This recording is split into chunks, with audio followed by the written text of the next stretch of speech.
రాష్ట్ర విభజన జరిగినప్పుడు విభజన నియమావళి ప్రకారం ఆస్తులు అప్పులు జనాభా దామాష ప్రకారం పంచుకోవడానికి చట్టంలో అవకాశం ఉంది అధ్యక్ష.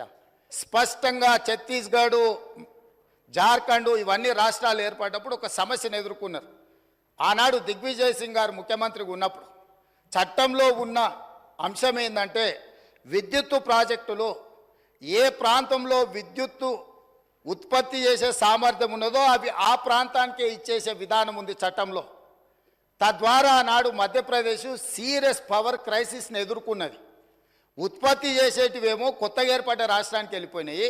వినియోగం మొత్తం మధ్యప్రదేశ్లో ఉండడం వల్ల చాలా తీవ్రమైన విద్యుత్ సంక్షోభాన్ని ఎదుర్కొన్నది.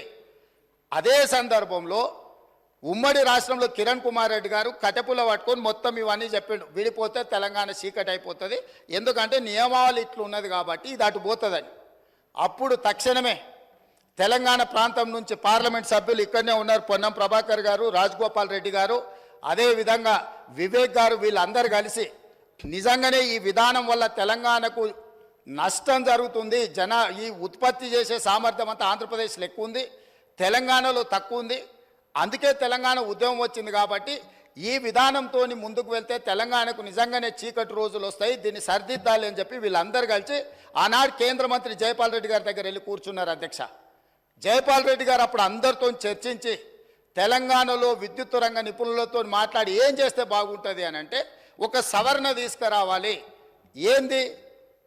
ఉత్పత్తి ప్రాతిపదికన విభజన జరగకూడదు, వినియోగం ప్రాతిపదికన విభజన జరిగినప్పుడు ఉమ్మడి రాష్ట్రంలో తెలంగాణ ప్రాంతానికి అత్యధికంగా ఏదైతే విద్యుత్ వినియోగం జరుగుతున్నదో వినియోగ ప్రాతిపదికన మనకు విభజన జరిగితే తెలంగాణకి ఎలాంటి ఇబ్బంది ఉండదు అని చెబితే హుటాహుటిన జైపాల్ రెడ్డి గారు సోనియా గాంధీ గారి దగ్గరికి, మన్మోహన్ సింగ్ గారి దగ్గరికి వెళ్ళి హైదరాబాద్తో కూడుకున్న తెలంగాణ రాష్ట్రం ఇచ్చిన మనం తెలంగాణకు విద్యుత్తు ఒకవేళ కొరత ఏర్పడితే తెలంగాణ రాష్ట్రం అభివృద్ధి కుంటుపడుతుంది, కుప్పగూలుతుంది అని చెప్పి జైపాల్ రెడ్డి గారు వెళ్ళి కన్విన్స్ చేసి రాష్ట్రం ఏర్పడిన తర్వాత స్పీకింగ్ ఆర్డర్ ఇప్పించండి అధ్యక్ష.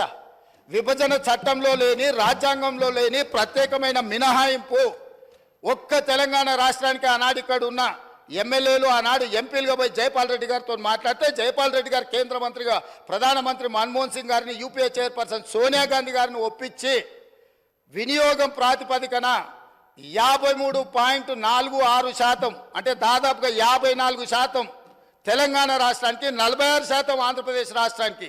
వాస్తవంగా ఉత్పత్తి సామర్థ్యం ప్రకారం చూసుకుంటే 36% తెలంగాణలో ఉండే, 64% ఆంధ్రప్రదేశ్లో ఉండే.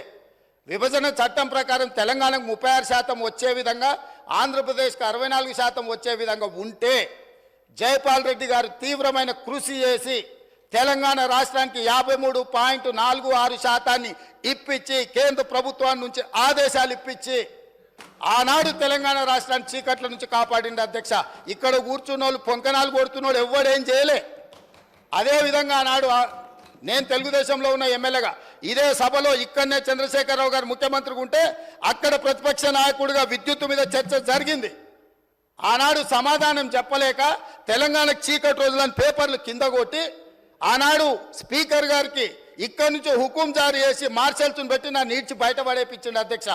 రికార్డులు తీయండి. 2014-15 సందర్భంగా ఆనాడు ఇదే సభలో జరిగిన చర్చలో చంద్రశేఖరరావు గారు ఏ విధంగా సభను తప్పుదోవ పట్టిస్తుండు, ఏ విధంగా ప్రజల్ని మభ్యపెడుతుండు, ఏ రకంగా కాంగ్రెస్ పార్టీ ఆ రోజు నేను తెలుగుదేశంలో ఉన్నా నేను స్పష్టంగా చెప్పిన ఆ రోజు రికార్డులు తీయండి అధ్యక్ష. MFSN ఛానల్కు లైక్ చేయండి, షేర్ చేయండి, సబ్స్క్రైబ్ చేయండి.